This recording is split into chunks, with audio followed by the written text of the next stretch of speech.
Meus amigos, minhas amigas, quando falamos em reencarnação, precisamos entender a complexidade da reencarnação. A complexidade é muito forte.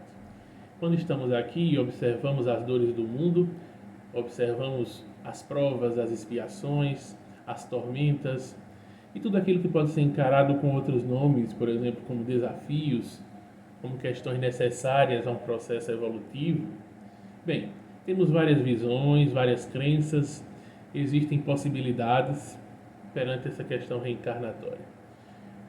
Mas se observarmos realmente que estamos dentro de uma prisão e que algumas coisas não fazem sentido como nos ensinamos, podemos ser mais críticos em relação ao processo da reencarnação. Não sendo ingratos por estarmos aqui, não sendo ingratos por estarmos vivos, reencarnados, não sendo ingratos por estarmos passando por algumas experiências, mas sendo mais críticos, mais reflexivos diante a nossa própria condição e por que aqui estamos, para que de fato aqui estamos e será que esses objetivos são de fato objetivos necessários, imprescindíveis à nossa caminhada evolutiva. Em determinado momento, diante de tantas crenças limitantes que tivemos e que passamos, e de tantos enganos, porque a gente vai evoluindo, a gente vai buscando cada vez mais a informação, os estudos, e a gente vai vendo que fomos enganados em várias situações. E repetiram para nós frases de efeito e conversas bonitas que a gente acreditou por muito tempo. Mas o mais interessante é que hoje nós temos esse pensamento mais crítico, mais profundo, e é um pensamento que inclusive incomoda, porque existe, logicamente, poderes constituídos, pessoas que não querem que as outras despertem, que as outras acordem, que as outras reflitam, que tenham uma postura crítica, uma análise crítica, um pensamento crítico e que possam questionar a vida e questionar as próprias crenças e todos os dogmas que sempre foram passados, todas as ideias e frases repetidas. Bem, diante disso, nós observamos, por exemplo, que na Terra, no local que nós estamos, é sem dúvida um daqueles planetas prisões, planetas onde existem muitas dores e sofrimentos, mas que mesmo que a gente imagine que isso seja para uma evolução, de que seria necessário sofrer de fato para evoluir, de que o sofrimento é importante como uma alavanca ao crescimento, as portas maiores de evolução para o espírito, mesmo que tenhamos este pensamento, que é uma crença, não é? Que sempre foi colocada para as religiões reencarnacionistas, de uma maneira geral, de que a reencarnação é uma bênção, é uma necessidade, essa situação toda que sempre aprendemos, temos que observar que existem processos de reencarnação mal cuidados, existem processos de reencarnação que não são tão bem construídos, tão bem elaborados, como a gente aprendeu, por exemplo, na doutrina espírita, nos livros, naquela série de André Luiz, onde parece que todo esse planejamento foi muito bem feito, muito bem organizado, existiam grandes orientadores, não é? Grandes facilitadores desse processo, os grandes mentores falados. Em cada livro daquele da série André Luiz, psicografada por Chico Xavier, há uma mentoria chefe e outros espíritos coordenando aquele processo de reencarnação. A gente viu isso, tem lá no nosso lar o Clarencio, tem Aniceto nos Mensageiros, tem Alexandre nos Missionários da Luz. Cada livro daquele vai ter um grande orientador e outros que vão estar nesse processo, né? Toda uma equipe organizando, instruindo, capacitando. São cursos, são estudos profundos, são dicas, são orientações para uma nova reencarnação, mas tranquila, e uma nova reencarnação onde possa se redimir de alguns erros e onde se possa refazer caminhos e onde se possa tentar novamente onde já foi tentado e aconteceram erros, né? Equívocos, deslizes, etc. Bem, isso parece ter uma lógica realmente muito concatenada, Vamos lá de convite que essa explicação da reencarnação por esse prisma, por esse olhar, há uma lógica, há um processo de entendimento sobre isso. Todavia, é importante dizer que nem tudo que parece ser tão arrumadinho, ser tão encaixadinho, é verdade. Nem tudo que parece ser tão agrupado tem toda uma lógica, todo um pensamento, todo... Aí, às vezes, também não é. Ou seja, não é só por esse olhar de que existe uma lógica que a gente deve dizer, é isso mesmo. Mesmo com essa lógica, é necessário questionar se de fato só existe essa possibilidade. Só existe a possibilidade de reencarnação para uma redenção. Só existe a possibilidade de reencarnação para uma melhoria. Só existe a possibilidade de reencarnação para um sofrimento realmente necessário e que não há como fugir dele. Será que é de fato assim? Será que necessariamente precisa-se passar por algumas coisas? Esta é uma grande pergunta, é uma grande interrogação que nós, hoje em dia, questionadores, buscadores, pessoas despertas que estão em expansão de consciência, precisam perguntar. Até mesmo hoje precisamos perguntar coisas que, de repente, há 4, 5, 10 anos passados, estávamos dentro, mergulhados de uma crença, mergulhados dentro de uma religião onde não duvidávamos de nada disso. Portanto, até acharíamos essas perguntas desnecessárias, absurdas, não é? Perguntas até sem nenhum sentido, mas que hoje faz todo sentido. Ou seja, nós devemos perguntar assim, será que de fato é necessário? E principalmente se perguntarmos assim, será que de fato é necessário em todos os casos, olha só, em todos os casos e situações, reencarnar? Será que é necessário? Essa é uma primeira pergunta. A outra pergunta, será que de fato é necessário o sofrimento da forma que existe na Terra? Será que de fato é necessário? Porque alguém pode até dizer para a gente que em alguns casos é necessário, a gente pode até ter essa abertura e esse entendimento de que em alguns momentos o sofrimento também nos causa alguma explicação, nos traz alguma responsabilidade, nos traz um despertar para alguma coisa, ou seja, podemos entender que em algum momento se faça necessário. Mas será que se faz necessário em demasia? Será que se faz necessário na quantidade que existe na Terra? Será que se faz necessário também no tempo que às vezes esse sofrimento dura para algumas pessoas? Entendendo de que em alguns casos esse sofrimento perdura por muito tempo, por longos anos, longos períodos, décadas e por quase às vezes a vida toda. Tem pessoas que reencarnam e a gente não consegue ver um tempo bom na vida dessas pessoas. A gente não consegue ver um tempo luminoso, a gente não consegue ver um tempo de paz, a gente não consegue ver um tempo de sossego.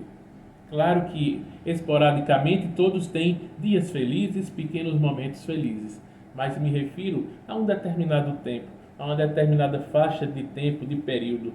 A gente enxergando a vida de algumas pessoas, ouvindo alguns relatos e vendo a situação de algumas pessoas, a gente não consegue detectar um período de tempo que tenha sido harmônico, um período de tempo que tenha sido pacífico, um período de tempo que tenha sido sem agonia, sem sofrimento, sem problemas, entendendo e mesmo querendo entender de que os problemas também são necessários, os desafios são necessários, de que tudo isso faz parte.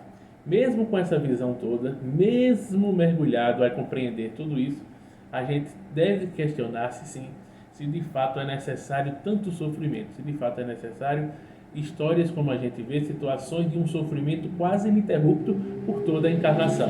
E aí alguém pode ter aquela visão de dizer assim, mas essa pessoa que sofreu ou está sofrendo a vida toda é porque está pagando uma situação lá do passado, é porque fez isso, fez aquilo, então precisa ter uma vida inteira de sofrimento agora, porque cometeu certos pecados, certos deslizes, cometeu erros absurdos, fez mal a muita gente, prejudicou, matou, roubou, estuprou, fez tudo que se possa imaginar. Mas se a gente for olhar por esse lado, quem de nós nesse aspecto não fez?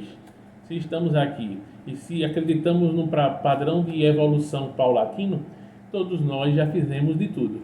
Não tem ninguém aqui na Terra que nunca tenha feito algo nesse aspecto. Todo mundo que está aqui já roubou, já matou, já estuprou, já fez isso, já fez aquilo, já foi roubado também, já foi morto, já foi apedrejado, já sofreu, já fez sofrer, ou seja, não tem ninguém isento desse processo, né? Essa é uma questão. E fica também uma explicação muito pronta, aquele tipo de explicação muito pronta para tudo, né? Toda e qualquer pergunta que se faça com relação ao processo de reencarnação é porque fez, agora tem que pagar. Fez, tem que sofrer. Bateu, levou. É aquela história toda que a gente já sabe. Então, parece que a pessoa tem que sofrer uma vida inteira porque causou sofrimento a outras pessoas em determinado tempo, uma determinada época. Mas a gente fica, mesmo compreendendo que isso tem uma lógica, a gente ainda se pergunta, será que mesmo levando em consideração tudo isso, será que realmente é necessário? Realmente é? Sim, porque nós temos que pensar que existe um Deus que, por mais justo que seja, o senso de justiça, né, soberanamente justo, ok, mas também é um Deus misericordioso, é um Deus bondoso, é um Deus que é Pai. E se é Pai, temos que entendê-lo mãe também, é um Deus Pai e Mãe, é um Deus que tem que absorver todo esse lado amoroso, um lado amoroso que não conseguimos entender nem calcular. É um lado, dentro dele tem todo o profundo e maior amor que possa existir. Então, é um amor de mãe, é um amor de pai, é um amor de tudo, é o amor. É a representação máxima de tudo, né? Então, dentro dessa visão, será, aí lança-se a pergunta respeitosa, será que Deus tem essa necessidade de ter que ver o homem sofrer? Será que Deus tem essa necessidade de ter que colocar seus filhos e todos nós a um sofrimento absurdo, porque a gente precisa sofrer, porque precisa pagar, porque precisa isso e precisa aquilo, porque tem que ser até o último centavo, porque tem que ser até o último centil? Então essa é uma grande pergunta também que a gente precisa fazer. E quando a gente faz essa pergunta, algumas pessoas não compreendem, aqueles religiosos de carteirinha e mais fanáticos não entendem e acham que a gente está duvidando de Deus ou questionando Deus, não é? Não é o caso, não é o caso. Não se trata de um questionamento às leis de Deus, não é isso. Mas se trata de um questionamento sobre o que nós ouvimos falar, sobre o que nós aprendemos, sobre o que disseram para a gente, sobre o que a gente acreditou. E quem disse? Quem foi que falou? As doutrinas, as religiões, né? Os sacerdotes, os líderes religiosos passaram para a gente essas visões. Então, o que nós questionamos é isso. O que nos foi dito, será que foi verdadeiro? Não é? Nesse aspecto a gente precisa então compreender esse lado o quanto é complexa a reencarnação. Até mesmo dentro dessa lógica do sofrimento, de que é necessário pagar, é necessário ter que sofrer, a gente se pergunta, e os animais irracionais?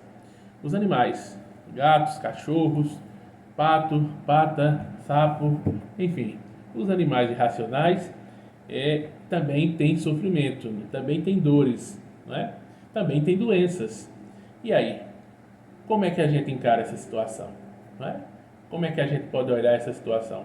Porque é aquela situação, fomos condicionados tanto a acreditar de que qualquer sofrimento tem a ver com alguma situação do passado, que a gente ficou dando explicações assim muito rasteiras sobre tudo.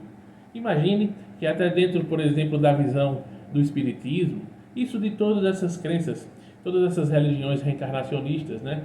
Mas o espiritismo, por exemplo, ficou muito claro entre os seus adeptos de que se alguém tem uma enfermidade muito grande, muito séria, se alguém sofre para desencarnar, se alguém está sofrendo com uma grande doença, se alguém está passando por uma situação de miséria, de fome, dificuldade financeira e etc., qualquer uma dessas situações é porque está pagando uma situação do passado. Então imagine que alguém passa um tempo com câncer e desenvolve uma doença, um câncer terminal muito agressivo, e aquele momento que está com a doença e que fica em sofrimento, dentro dessa visão é porque não é à toa. Se assim está é porque precisa pagar, precisa sofrer, porque cometeu também alguma coisa nesse sentido, ou porque precisa adoecer para isso ou para aquilo. Enfim, É uma explicação muito pronta que já se tem para todas essas questões. Só que a gente vê também animais com câncer, né? Cachorro, gato, galinha, sei lá o que for. Animais com câncer. E aí? Ele está pagando ao quê? Ele está pagando de quem? Ele está pagando o quê? Da outra encarnação, será que ele foi um médico que não cuidou de outro cachorro que estava com câncer? Como é que faz isso? Se o cachorro perdeu a pata, operou a pata, é porque na outra encarnação ele quebrou a pata de outro? Então, como é que a gente pode ver essa explicação nesse lado?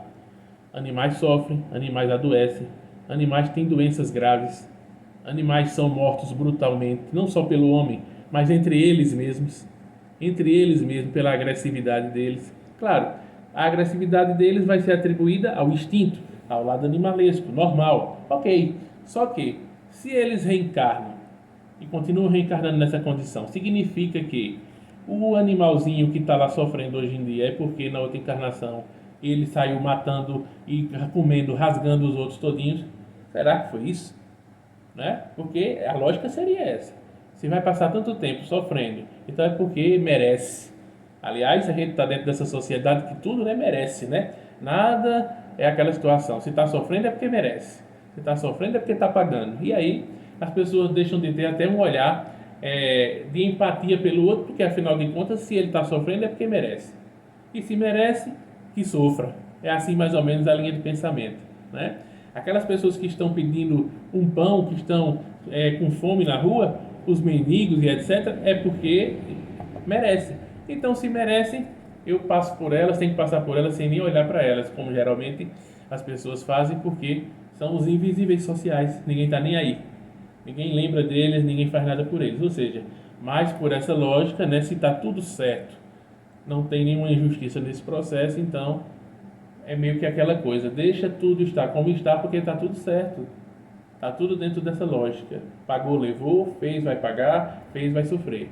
Então, isso é uma lógica que a gente precisa compreender melhor. Esse processo de reencarnação não está tão claro como parece. Animais estão aí para nos provar isso. Não tem lógica. Eu já vi pessoas do movimento espírita tentando explicar o sofrimento dos animais. Parece que quanto mais eles explicam, menos eu entendo. Menos qualquer pessoa que tem uma cabeça legal vai entender. Porque são explicações estapafúrdias. São explicações que ninguém consegue captar a lógica. Ninguém consegue captar o porquê. Ninguém consegue captar. Quanto mais o camarada fala, menos se entende e menos se acha uma lógica, um sentido realmente disso. É o que a gente mais vê. Por exemplo, tem uma psicografia de Emmanuel, né? Sempre ele, aqui o homem que sabe tudo, domina todas as áreas e é uma potência em todos os aspectos. Então, tem uma psicografia de Emmanuel sobre o sofrimento dos animais que ele fala que é o seguinte: a dor física é um passaporte para os animais. Olha que coisa bonita. A dor física é um passaporte. E olha aí, está explicado então, né? Depois de uma explicação dessa, por que a gente vai questionar mais, né? A dor física é um passaporte, cara. Pronto, beleza. Ou seja, coitadinho dos animais, né? Irracionais, não fizeram mal a ninguém, não tem culpa de nada, não carregam culpa, não tem problema nenhum de nada, não fizeram nada de caso pensado contra ninguém, não tem raciocínio, né? Não tem clareza mental sobre nada, não tem consciência. Mas, olha, a dor física é um passaporte. Então, né? Tem que pegar um bocado desse passaporte. É um passaporte atrás do outro, toda hora, todo dia. Então, cheio de passaporte, dá para viajar para todos os planetas, todas as galáxias. Com esse tanto passaporte que eles adquirem no dia a dia. Não tem lógica, isso não tem explicação. Mas foi Emmanuel que disse, Emmanuel sabe tudo, né?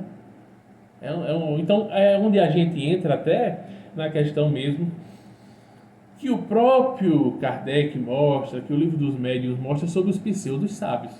Quem são os espíritos chamados de pseudos sábios? São aqueles que se fazem se dominar por todas as áreas. São os que dizem que dominam todas as áreas. Todas as áreas do conhecimento, sabem tudo, explicam tudo, tem explicação para tudo. É o caso de seu Emmanuel aqui. Ele se comporta como tal, como aquele espírito que toda e qualquer área do conhecimento ele domina, ele sabe, ele explica. Ninguém nunca viu uma pergunta a ele que ele disse, isso aqui deixa deixo para Ramatiz responder, isso aqui deixa para André Luiz responder. Não, tudo ele sabe, tudo ele responde, tudo ele domina. São questões a se pensar. Tanto que tem um livro, né, da psicografia de Chico Xavier que se chama Emmanuel. O título do livro é ele próprio, ele mesmo, Emmanuel, ou seja, o fera, o bonzão. E ele responde tudo, porque é como se fosse, entre aspas ali, a atualização do Livro dos Espíritos. Eles não dizem que é, em nenhum momento disseram que é, né? Mas é como se fosse, ou seja, Chico teve vontade de fazer um livro psicografado, também com, entre aspas, o espírito da verdade dele, que seria Emmanuel. Então, Emmanuel responde, e é onde há aqueles choques, né? De Emmanuel com Kardec, de Emmanuel com o espírito da verdade, em relação a algumas questões. Bem, para não entrar nessa fileira de Emmanuel de novo, que aqui eu já tenho alguns vídeos que eu falo sobre ele, mas ele é danado a voltar, não tem como. Então tem essa explicação de Emmanuel dizendo que o sofrimento dos animais é por conta da dor. A dor física é um passaporte. Se você quiser acreditar nisso, pronto, ótimo. Está explicado. Também tem um palestrante famoso que eu já vi um vídeo dele falando também, uma outra explicação igualmente, no mínimo estranha ou estapafúrdia, sem nenhum nexo. Sendo que é uma dor, não sei o que, é uma dor evolução, uma coisa desse tipo. É importante, os animais têm a dor evolução, criou até essa nomenclatura, né? Uma dor evolução, que coisa linda, né? Para quem ouve, fica lindo, né? Se quem está de longe, para quem não está sentindo a dor, não está sofrendo, parece mágico, né? Não, porque os animais têm uma dor evolução que causa, que coisa fantástica. Vai lá sentir a dor para ver. Vai ficar na pele dele para ver se essa é uma dor mágica evolutiva. Não existe isso. É por isso que tem também um palestrante lá baiano que diz que não é santa dor, não é santo analgésico. É importante ter o analgésico sempre por perto. Não tem negócio de santa dor, dor maravilhosa, dor, não existe isso. Dor é dor. Dor é dor, bom mesmo é o analgésico. E, inclusive também, esse negocinho de sofrer é bom também, é uma mentalidade apequenada, que nós fomos condicionados a isso pelas crenças, pelas religiões, de que é importante sofrer, é necessário sofrer e é bom sofrer. Não é bom sofrer não, de jeito nenhum. A gente até sofre, mas achar que é bom, dizer que é bom, não. E aí volto a dizer, evidentemente que nós temos hoje em dia uma percepção de que alguns sofrimentos da vida, alguns reveses foram importantes, claro. Alguns reveses trouxeram ensinamentos. A gente entende que sim, mas isso não significa dizer que a gente passe a amar as dores, amar o sofrimento e achar tudo normal. Tá tudo ótimo, tá tudo normal. Não, não é assim. Então é nesse aspecto que se pergunta, é nesse aspecto que se questiona. É por isso mesmo que hoje em dia a gente precisa questionar. Veja, eu já vi pessoas que tiveram grandes enfermidades, pessoas até mesmo do movimento espírita, e quando anunciaram que tiveram determinada enfermidade, os espíritas em geral disseram: fulano de tal está passando por isso porque fez tal coisa. Se está doente assim é porque fez tal coisa. Se está sofrendo é porque fez tal coisa. Ou seja, sempre essa visão de que qualquer enfermidade que se tenha é um pagamento de uma dívida. Isso é uma visão equivocada, muito equivocada, e até de quem desconhece as questões básicas. Por quê? Como foi falado aqui, os animais ficam doentes. Eles estão pagando alguma coisa? Não, não estão pagando nada, certo? E o ser humano, todos nós que estamos aqui, naturalmente temos doenças, porque estamos sujeitos a tudo que é de micróbio, de bactéria, de fungo, de tudo que você possa imaginar. Estamos sujeitos a tudo. A respiração, entra um vírus aqui, eu respiro e adoeço. E aí, estou pagando o quê por isso? Bactérias, fungos, tudo isso. Ou seja, é uma condição natural de alguma coisa acontecer. Além disso, você vai num canto, tropeça, cai, quebrou o pé, bateu, uma pancada, condições normais, tá? Condições normais de uma vida, condições normais de uma vida. Mais do que isso ainda, mais do que isso, quer dizer, se a pessoa for pensar que tudo que a pessoa está se passando é porque está pagando, como assim? Tem pessoas que são boas, que a gente conhece, pessoas que têm bom coração, pessoas que a gente sabe que não fazem mal a ninguém e sofrem muito, sofrem bastante, tem vários problemas de saúde. E aí, o que foi que essa pessoa fez de ruim? O que é que ela está fazendo de ruim que ninguém sabe, ninguém viu? Mesmo que a gente compreenda que todos nós somos luzes e sombras, e mesmo compreendendo que talvez numa encarnação passada, em algum momento se tenha errado, será que realmente é necessário pagar isso pelo pé? É necessário assim? Que Deus é esse? Seria o Deus do Antigo Testamento ainda? Essa é uma pergunta também. Então são esses questionamentos que a gente precisa fazer para que a gente não caia em respostas prontas, em respostas bonitinhas, fofinhas, mas que não dizem nada e que não condizem com a verdade. É isso que a gente precisa entender quando se fala de complexidade do processo reencarnatório. Entendendo que, por exemplo, naquela série nos livros de André Luiz, está tudo organizado. A reencarnação é muito bem organizada. Então, as pessoas reencarnam e está tudo certo. Só que, lá mesmo onde parece ser tudo organizado, tem reencarnações onde se mostra que faltou um ensinamento maior, faltou um apoio, faltou um esclarecimento, faltou uma abordagem psicológica no processo reencarnatório. Claro, tem que ter uma abordagem psicológica, tem que ter uma equipe que estude e analise. Então, qual é a melhor proposta de reencarnação? Claro, tem que ter uma equipe multidisciplinar para observar tudo isso, para observar qual o caminho. Porque, por exemplo, no livro Os Mensageiros tem a queda de Otávio, situações de reencarnações, onde mostra que o espírito reencarnou, mas não teve alguns avisos, não teve algumas informações importantes para alguns aspectos psicológicos de convivência. Teria que ter. Até porque, se é necessário o véu do esquecimento, como dizem que é, se é necessário esse véu do esquecimento, que seja trabalhada melhor esse processo de reencarnação, que seja trabalhado melhor. Porque a pessoa reencarna e esqueceu. E aí? Como é que eu vou cobrar de uma pessoa pelo pé que ela seja perfeita, que ela faça uma reencarnação maravilhosa, impecável, se ela não lembra do que tem que fazer? E aí? Como é que faz? É a mesma coisa de ser assim, daqui a 2 dias você vai fazer uma prova, certo? Uma prova de história, o assunto é esse aqui, esse aqui, esse aqui, aquilo outro. Mas antes você vai dormir. Aí a pessoa dorme. Quando a pessoa acorda sem lembrar de nada do que eu falei para ela. Mas a prova tá lá para fazer. E aí? Como é que fica essa situação? Se eu não lembro o que é que eu tenho que fazer? Se eu não lembro o assunto da prova? Se ninguém me disse o que é que eu tenho que fazer? Ah, mas alguém disse, mas eu não lembro. E aí? Se é tirar da capacidade de lembrar, como é que faz? Me explique como é que faz.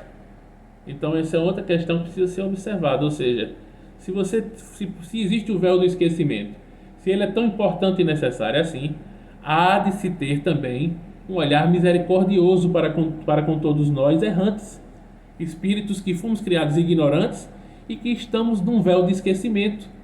Se estamos no véu do esquecimento, não lembramos o que temos que fazer, o que temos que corrigir, aonde temos que melhorar. Por mais que tenhamos alguma intuição sobre, nós não sabemos, não é uma coisa clara. E se não é uma coisa clara, portanto, ninguém pode nos cobrar que sejamos eficazes em tudo, perfeitos, porque não está claro, não está claro. Existem dúvidas nessa situação. Então, como ser perfeito? E aí a gente se pergunta até se de fato o processo reencarnatório promove a evolução do espírito. Essa evolução a gente tem observado que ela talvez seja mínima. Mínima. Se é que ela existe, ela é mínima. Se é que ela existe, ela é mínima. Sabe por quê? Porque você não sabe o que é que tem que fazer. Vai e volta várias vezes. Vai e volta várias vezes. Só levando desacerto. Só levando desacerto. Reencarna e é lapada. Reencarna, lapada. Sofrimento. Sofre aqui, sofre lá. Vem abestalhado, como a gente se fala aí. Reencarna abestalhado. Achando que tu tá no paraíso, achando que só tem gente boa. Meus irmãozinhos, minha família vai ser ótima. Ah, como é bom ter uma família. Como é bom ter um pai, ter uma mãe. Ah, como é bom ter irmãozinhos. Ah, vai para a escola quando é pequenininho. Vai lá para o maternal, um jardim. Ah, coisa boa, você vai ter seus coleguinhas, seus amigos. Que coisa fraternal maravilhosa. Você vai ter uma turma de anjinhos com você. Aí vai para lá, não tem anjinho não. É todo mundo pequenininho, já um botando a perna para o outro cair, já xingando o outro, chamando palavrão com o outro. Já bullying já desde pequeno. Não tem ninguém bonzinho não, desde pequeno. Meu lanche é o meu, pega o teu também e pronto. Não tem negócio de ninguém bonzinho, ninguém camarada, não. Aí você nasce numa família que tem 2, 3, 4 irmãos, todo mundo farinha pouca, meu pirão primeiro, todo mundo egoísta, ninguém vai com a tua cara. O que é que tem de bom nisso? Tu vai evoluir em quê? Me explica em que tu vai evoluir. Só vai sofrer e ficar como besta da história. Ficar como um bestão, um mané que reencarnou para servir de gozação, servir de ser, levar a porrada, levar a lapada, levar desacerto e pronto. Passar uma vida toda sem nenhum sentido de conquista. Conquistou o quê? Ah, mas sofreu. Ah, que coisa, pronto, sofreu. É muito pouco isso. É muito pouco. E aí a gente questiona até mais. Se Deus, entendemos Deus como onipresente, onisciente, tudo Deus pode, porque Deus pode tudo. Eu não posso, mas Deus pode. Se Deus pode tudo, Ele pode criar mecanismos de evolução sem sofrimento, ou não? Deus pode criar mecanismos de evolução onde, no mínimo, não se precise sofrer tanto. E aí? E agora? Deus pode criar mecanismos de evolução onde não seja preciso sofrer. Ou que, no mínimo, não seja necessário sofrer tanto. Deus pode tudo. Eu não posso, você não pode, mas Ele pode. E aí? Me explica aí. Então, nesse aspecto, por quê? Existiria um Deus, existiria um falso Deus que organizou isso tudo para ter prazer no nosso sofrimento? Seria isso? Seria necessário, então... existe um falso Deus que nos colocou aqui para nos ver sofrer? Há quem diga até que sim, num outro ponto de vista, né? Em outros vídeos falaremos sobre isso. Ou será que estaria Deus sem conseguir intervir por nós? Estaria Deus em algum momento de inoperância porque existiria alguma força impedindo Ele? Que força? Se Deus é a força. Enfim, são essas questões que a gente pode refletir, pode perguntar, porque perguntar não ofende, não é? E os espíritos puros, elevados, os espíritos superiores e Deus, nenhum deles vai ficar incomodado com essas perguntas. Então, é nesse aspecto que a gente pergunta e a gente precisa lançar esse questionamento. E aqui eu não fecho assim o vídeo como vou acabar ele, mas não coloco como um ponto final, porque merece continuidade nesse assunto e é um vídeo mais para lançar questionamentos do que dar respostas. Este é aquele tipo de vídeo para lançar questionamentos, não necessariamente para dar respostas, nem muito menos todas as respostas, até porque estamos todos em aprendizado. Então, pense também sobre isso. Se você acha que esse vídeo lhe instigou, é interessante, tem questionamento interessante, deixe seu like. Não esqueça o seu like nesse vídeo. É muito importante que você compartilhe o vídeo, que você se inscreva no canal se não é inscrito ainda, e que você deixe seu like agora se você achou o vídeo questionador, interessante, instigante e com um tema interessante que tenha conteúdo. Deixe agora seu like, compartilhe, ative o sino das notificações. Voltaremos sempre a esse tema e, como eu sempre digo aqui, é um canal de análise críticas, é um canal de criticidade, de questionamentos, em que também, em determinado momento, nós não teremos problema nunca de chegar aqui e admitir que possamos ter errado nisso ou naquilo, ou que pensamos equivocadamente sobre alguma coisa. Sempre podemos e devemos rever conceitos, pontos de vista e opinião, sem problema nenhum. Então, em algum momento, se onde estiver o erro, não tem problema de chegar aqui e dizer: pensei errado, pensei mal, não é assim, é assado, não tem problema nenhum. Mas neste momento, o que é lançado de questionamento e tudo isso porque temos sim a visão de que estamos no planeta aprisionados, de que estamos dentro de uma situação complexa e que existem também rumores muito fortes de que estamos aqui também para sermos sugados energeticamente por outros seres superiores, por enganadores, por falsos agentes da luz e etc. Pensemos sobre isso, sobre essa roda de samsara sem fim. Um grande abraço a todos, muita paz e não esqueça o like.